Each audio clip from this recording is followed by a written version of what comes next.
안녕하세요, 에밀리입니다. 네, 오랜만에 인사드리는데요. 오늘은 그 전에 제가 잠깐 일했던 이제 치킨 공장에 대해서 조금 질의응답 시간을 가져보려고 이렇게 오랜만에 카메라를 켜봤습니다.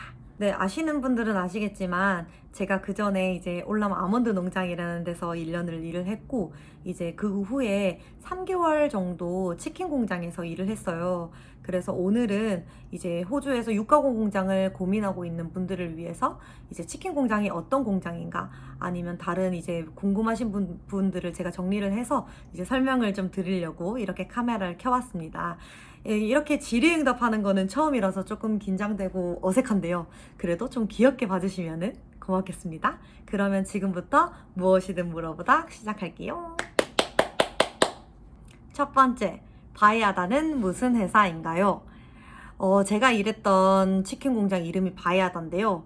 바이아다는 이제 호주에 있는 되게 큰 규모의 치킨 회사라고 생각하시면 될 것 같아요. 제가 듣기로는 아마 제일 클 거예요. 그래서 바이아다라는 거를 그전부터 들어서 알고 있었는데 제가 살던 그 이제 그리피스라는 지역에 그 바이아다가 엄청 유명했어요. 그래서 그래가지고 웬만하다, 그러니까 웬만한 사람들은 다 거쳐간다. 이제 그리피스에 있는 사람들은 한 번씩 일을 하는 그런 회사고요. 한마디로 닭을 이제 가공하고 공급하는 이제 치킨 가공 공장이라고 생각을 하시면 될 것 같습니다. 호주 전역에 여러 지점이 있는데요. 그 보통 한국 워홀러들은 제가 살던 이제 그리피스나 아니면 이제 뉴캐슬, 애들레이드 이쪽으로 많이 가신다고 하더라고요. 두 번째, 왜 치킨 공장에 입사하게 되었나요?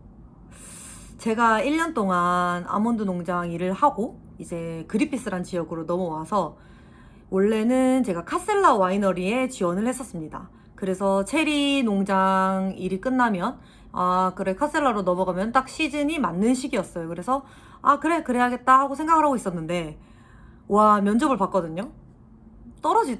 떨어졌더라고요. 그래서 연락이 없어요. 그래서 이제 발등에 불이 떨어진 거예요. 그래서 와 이거 어떡하지? 이렇게 하다가 제 친구가 바이아다에서 일을 하고 있었어요. 특히 포크리프트 자격증을 있었기 때문에 포크리프트로 일을 하고 있었기 때문에 저도 포크리프트 자격증이 있었거든요. 근데 경력이 하나도 없었어요. 그래서 이참에 경력이나 쌓자.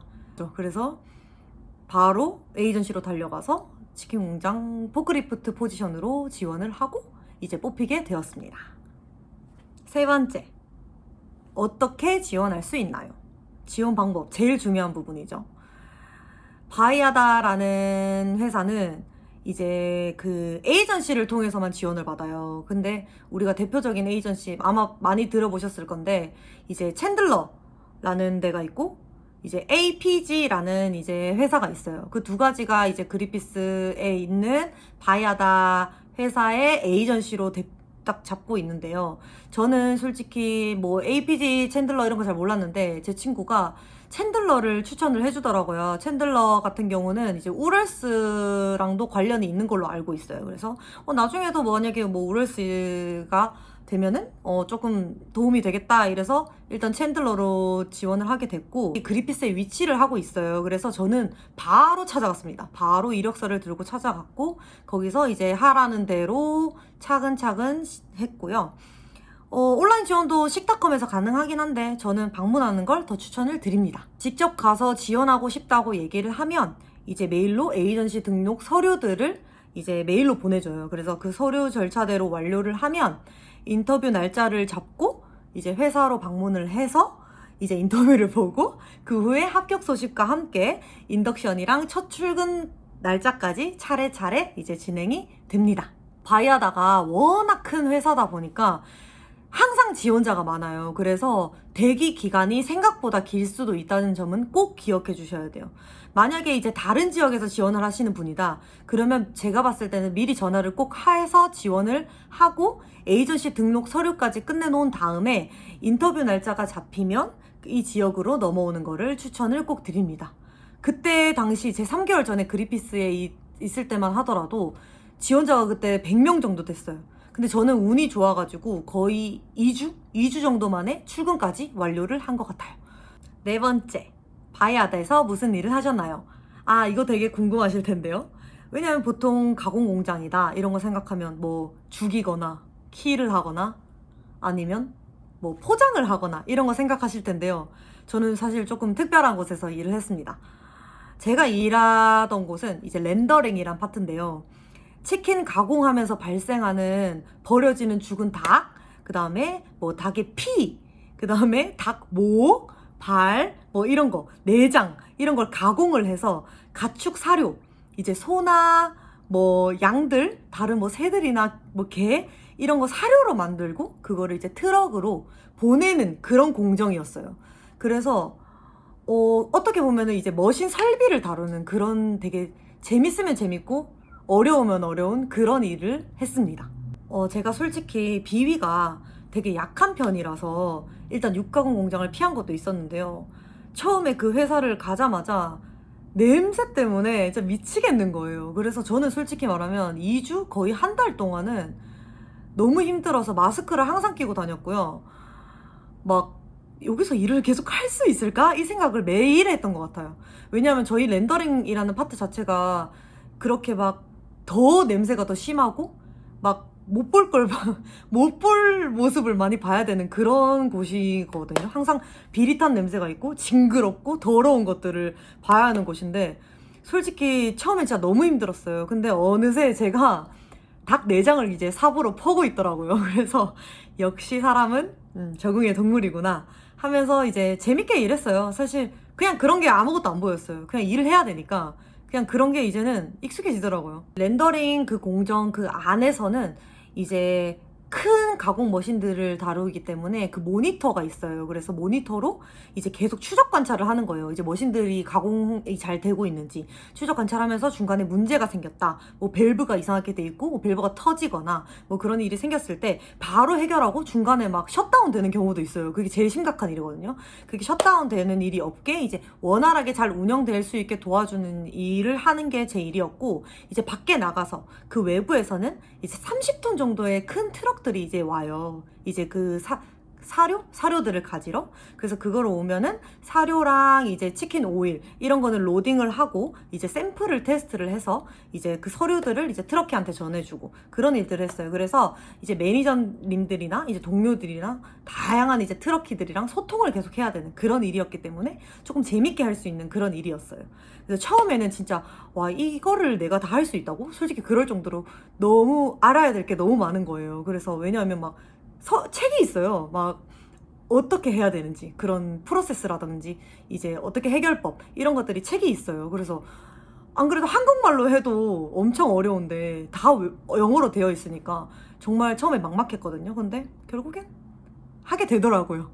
처음엔 겁도 많이 나고 이제 그랬는데 이제 크리스라는 매니저가 있어요. 그래서 크리스라는 매니저가 저한테 엄청 붙어서 잘 가르쳐주고 이제 많이 도와주고 그래서 처음에는 제가 막 장난식으로 그 크리스한테 나 지금 바이아다 대학교 다니는 것 같다고 막 그럴 정도로 공부를 열심히 했답니다. 그래서 옆에서 계속 막 과외처럼 막 붙어가지고 배우고 그래서 지금도 생각해보면은 정말 재밌었어요. 재밌는데 뭐 공부하는 느낌도 나고 재밌었는데 아쉬움도 좀 있긴 한데 마무리가 조금 안 좋았거든요. 그래서 아쉽긴 하지만 되게 재밌게 했던 기억이 나고 예쁨 많이 받았어요. 그래서 그렇게 잘 챙겨주고 했던 게 많이 기억이 남네요. 첫 번째, 바이아다, 시프트 및 급여. 요것도 되게 중요하게 다뤄야 될 부분인데요. 아마 이 부분이 제일 궁금하지 않을까 싶어요. 호주 육가공 공장은 돈을 얼마나 받을까? 바이아다는 보통 24시간 운영되는 공장이라 8시간씩 기준으로 이제 시프트가 돌아가요. 아마 보통 공장들은 24시간 돌아가기 때문에 시프트가 보통은 이제 나이트나 오전으로 이렇게 나눠서 진행되거나 저희는 이제 3개 시프트가 있었고 모닝 시프트, 애프터눈 시프트, 나이트 시프트 이렇게 있었어요. 저는 이제 모닝 시프트에서 일을 했었고 이제 새벽 4시에 출근을 해서 낮 12시면 퇴근을 했고 월요일부터 금요일까지 기본 근무 시간이 그렇게 됐고요. 그런데 이제 중간에 스모커 타임이 2번 있었고요. 스모커 타임은 이제 호주에서 지칭하는 휴게 시간이에요. 그래서 스모커 타임 이렇게 표현을 하고 그리고 이제 때에 따라서 연장 근무를 하거나 아니면 토일 이제 선택해서 근데 토요일까지 저는 추가 근무를 했었습니다. 그래서 근무 파트에 따라서 그리고 공정에 따라서 이제 근무 시간은 다 다릅니다. 그래서 저 같은 경우는 이제 주 5일 보통 월금 8시간씩 이렇게 일을 했습니다. 그래서 말씀드렸듯이 저는 챈들러 에이전시 소속이었고 이제 기본 캐주얼 시급이 29.16 이렇게 시급 받았었고요. 이제 오버타임 및 토요일 근무는 제 기본 시급 기준으로 1.5배, 그러면 35불 정도 되고요. 공휴일은 시급이 2배. 좋죠? 46.6불이었네요. 네, 그렇게 받았고, 참고로 계약된 자신의 기본 시급에서 애프터눈 시프트는 이제 15%, 그리고 나이트 시프트 같은 경우는 25%까지 더 받습니다. 그래서 보통은 나이트 시프트를 더 선호를 하죠. 왜냐하면 나이트 시프트는 일이 적어요.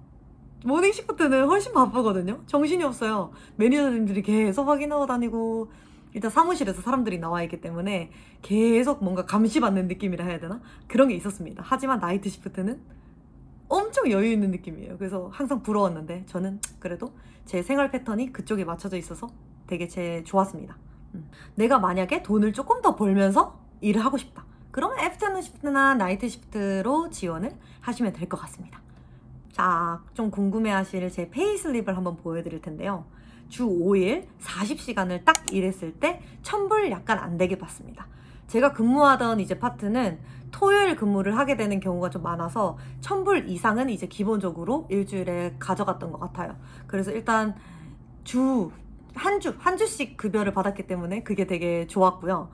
이제 공장이라서 농장과 다르게 퍼블릭 홀리데이 같은 공휴일에도 공장은 계속 운영이 돼요. 농장은 쉬는 경우가 많았어요. 빨간 날에 좀 쉬고 그런 게 많았는데 이제 공장 같은 경우는 빨간 날 무조건 일을 해요. 그래서 그때를 선택해서 일을 하면 추가적인 돈을 조금 더 많이 받을 수 있는 거죠. 그래서 내가 일하고 싶으면 일을 할 수 있다. 그게 공장의 큰 장점인 것 같아요. 보통 그래서 다른 친구들 보면은 시급이 높다 보니까 보통 공휴일에 다들 일을 하고 싶어 하더라고요. 저도 마찬가지고 우리 한국인들은 또 더 그런 거 좋아하잖아요. 그래서 제 친구들도 같이 재밌게 일했던 것 같습니다. 6번째, 치킨 공장의 장점과 단점을 설명을 한번 드려볼게요. 자, 장점이 뭐냐? 첫 번째, 비가 오나 눈이 오나 주 5일 40시간 근무는 보장이 된다.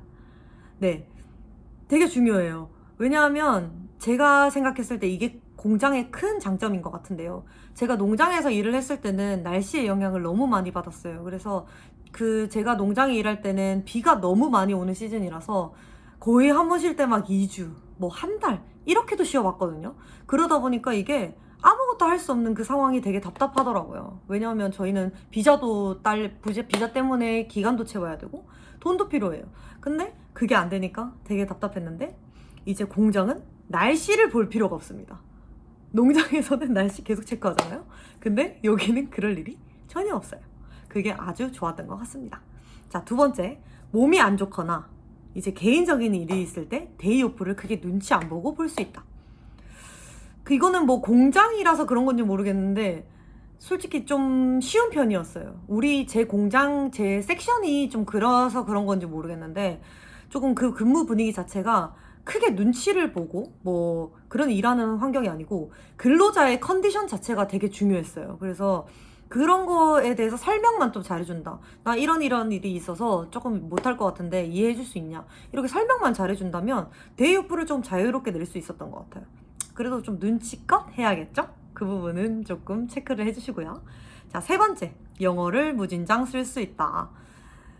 이거는 좀 섹션에 따라 다르긴 달라요. 사실 포장만 계속한다, 뭐 킬만 계속한다, 이러면 영어를 쓸 일이 없겠죠. 근데 제 파트 같은 경우는 아까도 말씀드렸듯이 이런 문제를 해결하는 그런 게 되게 초점이 맞춰진 곳이라서 되게 영어를 계속 써야 돼요. 안 쓰면 일이 안 됩니다. 그래서 계속 만나는 사람들이 이제 진짜 호주 시골 사람, 특히나 오지 사람들이었고, 이제 와 진짜 이렇게 일하다 보면 영어 늘겠는데 그럴 정도로 영어를 하루 종일 썼었고, 영어 공부 환경으로는 완전 최적의 그런 곳이었습니다. 네 번째, 엄청 걸어서 살이 찔 수가 없다. 정말 많이 걸었습니다. 제가 초반에는 진짜 8시간 하고 퇴근을 하잖아요. 그러면 8,000보에서 10,000보를 걸은 거예요. 그래서 와, 나 진짜 오늘 열심히 일했구나. 그러니까 다이어트를 할 필요가 없어요. 계속 돌아다니는 거예요, 거기를. 그러니까 그만큼 넓다는 뜻이겠죠, 제 공장 자체가. 이렇게 뭐 패킹하고 가만히 서 있는 게 아니라 계속 돌아다니면서 체크하고 다니고 이러니까 다리가 아파요. 아픈데도 나 살 빠지고 있네, 이렇게 생각하면서 하니까 그 시간도 되게 재밌었던 것 같아요. 그리고 지루하지 않고, 그것도 장점이고. 지루하지가 않아요. 재밌어요. 재밌어요. 5번째, 포크리프트 경력을 쌓을 수 있다. 네, 제가 걷기만 한 게 아닙니다. 포크리프트를 탔습니다. 네, 포크리프트는 지게차죠. 호주 지게차. 제가 예전에 이제 농장 다니면서 나중에 시티 나가면 웨어하우스 잡을 해야겠다 해서 그때 시드니에서 포크리프트 자격증을 땄었는데요. 그거를 이제 여기서 경력을 한번 쌓아봤었죠. 처음에는 솔직히 겁이 많이 났어요. 원래 그렇게 운전하는 것도 별로 안 좋아하고 그런데 생각보다 재밌더라고요. 그래서 솔직히 처음엔 쉽지 않을 거예요. 근데 이제 시골에 있는 경력 쌓기가 좋은 게 뭐냐면 시골에 있는 공장이나 이런 데는 포크리프트 시작하기가 좋아요. 왜냐면 가르쳐 주는 것도 있기도 하고 연습을 해볼 수 있는 환경이라서 그래서 조금 처음 시작하기에 입문하기에 되게 좋은 것 같아요. 그래서 저도 그런 거를 생각했을 때는 아주 좋았던 것 같아요. 그래서 크리스가 옆에서 거의 뭐 개인 가외식으로 가르쳐 줬기 때문에 이제 사고 없이 잘 했던 것 같아요. 그래서 경력을 쌓고 싶다. 포크리프트 경력을 쌓고 싶다. 이런 사람들은 이제 시골에서 이제 먼저 치킨 공장이나 이런 곳에서 시작을 하시는 거를 추천을 드립니다. 7번째, 그래서 치킨 공장 추천하시나요? 확실하게 말씀드릴 수 있는 건 이제 큰 돈이 아니더라도 일정하게 이제 꾸준히 일해서 소득도 꾸준히 받고 싶고 비자 기간도 그냥 빨리 하고 싶다. 그러면 공장이 진짜 추천이고요. 평균보다 많은 돈을 조금 벌고 싶고 이제 세컨이나 서드 기간에 대한 여유가 있다 하시는 분들은 농장이 맞는 것 같아요. 농장은 확실히 그 날씨 영향을 많이 받아요. 그래서 그런 거에 대한 스트레스가 올 때가 되게 많아요. 그래서 저는 솔직히 공장을 더 추천을 드립니다. 바이하다 일하면서 그런 뭐 날씨 확인 안 해도 되고 이제 돈이 꾸준히 나오고 그런 부분에 대해서 확실히 안정감을 많이 느꼈던 것 같아요. 그래서 그런 안정감이 좋다 하시는 분들은 공장을 꼭 가시기를 추천드립니다. 양이나 소, 뭐 돼지 이런 데보다는 치킨 공장 이 부분이 조금 더 여성분들한테는 더욱더 나을 것 같고 특히 포크리프트 경험을 꼭 쌓고 싶다. 쌓고 이제 그 다음 스텝을 밟아 나가고 싶다. 이러신 분들은 치킨 공장을 고려하시는 거를 추천드려요. 왜냐하면 포크리프트는 돈을 좀 더 받으시는 거 아시죠? 그래서 포크리프트 잡으로 꼭 지원을 하시는 거를 추천을 드립니다. 여러분들 상황에 맞게 고려를 잘 하셔가지고 이제 선택 잘 하셔서 후회 없는 워홀 생활 꼭 하셨으면 좋겠습니다. 8번째, 마지막이에요. 에밀리님의 앞으로의 계획과 목표는 어떻게 되나요? 이거는 제가 하고 싶어서 하는 건데요. 제가 지금 멜버른에서 3개월째 시티 생활을 하고 있어요. 멜버른은 워낙 제가 좋아하던 도시이기도 하고 그 전부터 시티 생활을 하게 되면은 멜버른에서 꼭 하고 싶다 이 생각을 했는데요. 지금 진짜 너무 행복한 하루하루를 보내고 있어서 지금도 너무 감사하게 생각을 하고 있습니다. 멜버른 진짜 너무 좋아요. 제가 왜 멜버른에 오게 되었냐면 제가 영주권에 생각이 생겼어요. 그래서 영주권으로 이제 방향을 잡다 보니 무엇을 하면 좋을까 했는데 제가 요리를 선택하게 되었습니다. 그 이유가 뭐냐면 제가 영주권이란 걸 생각을 하다 보니까 뭐를 할까 이제 전공을 정해야 되잖아요. 근데 솔직히 처음에는 뭐 페인터나 그렇게 용접이나 저는 또 평범한 걸 거부한다 그런 스타일이라서 그런 걸 선택해야 이제 현장직 쪽으로 생각을 했던 거죠. 근데 그러다가 요리로 바꾼 이유가 뭐냐면 요리는 이제 영주권을 받을 수 있는 그런 안정적인 과정이라고 생각을 했고 그런 케이스들이 워낙 많기 때문에 내가 그 과정대로 밟아나가면 조금 더 수월하지 않을까 그래서 요리를 선택을 했는데요. 그러다 보니까 요리 경력이 제가 없잖아요. 그래서 요리 경력을 쌓아야겠다. 그래서 시티에 이제 한인식당을 찾아가서 먼저 배워봐야겠다. 그런 생각으로 이제 멜버른에 나오게 되었어요. 요리라는 자체가 제가 살면서 생각해 본 적이 없는데 지금은 되게 재밌게 하고 있고 요식업이 정말 매력이 있더라고요. 그래서 그 부분에 대해서는 또 다음에 다뤄보도록 하고 어쨌든 저는 지금 요리를 이제 하고 있는 그런 3개월 정도 요리를 하고 있고요. 그래서 앞으로 제가 영주권을 받아가는 그 과정을 한번 또 그런 과정들도 한번 공유해보면 좋을 것 같아요. 뭐 사람 일은 어떻게 될지 모르는데 제가 그 계획하고 있는 그 과정을 차근차근 저도 밟아 나가볼 예정입니다. 그래서 얼마 전에 제가 세컨 비자가 시작이 됐고요. 내년에는 이제 학생 비자로 변경을 한 계획이고, 이제 학생 비자에서 졸업생 비자, 그래서 졸업생 비자 동안 또 경력을 쌓고 그 위에 뭐 주정부 후원이라든지 아니면 스폰서 비자라든지 그 부분은 이제 차근차근 이제 법무사님이랑 상담도 해보고 이제 그 부분을 통해서 이제 그 과정까지 밟아갈 예정입니다. 그래서 그 부분도 이제 여러분들이랑 좋은 정보가 있다면 공유할 수 있었으면 좋겠습니다. 그리고 멜버른이라는 도시가 아주 매력적인 도시예요. 그래서 꼭 한번 여행이라도 와보시거나 아니면 살아보시기를 강력하게 추천드립니다. 궁금한 점이나 그런 부분 있으시다면 이제 댓글로 남겨주시면 답변을 드리도록 하겠습니다. 그러면 지금까지 무엇이든 물어보다 에밀리였습니다. 감사합니다.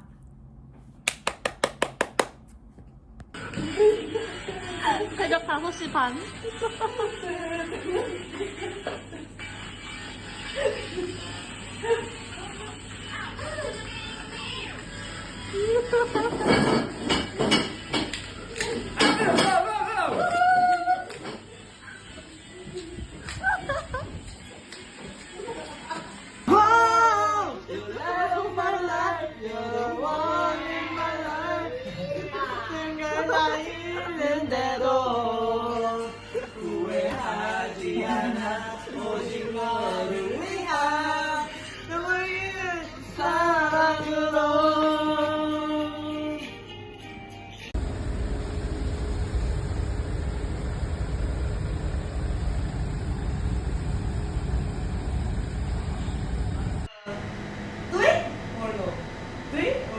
You got the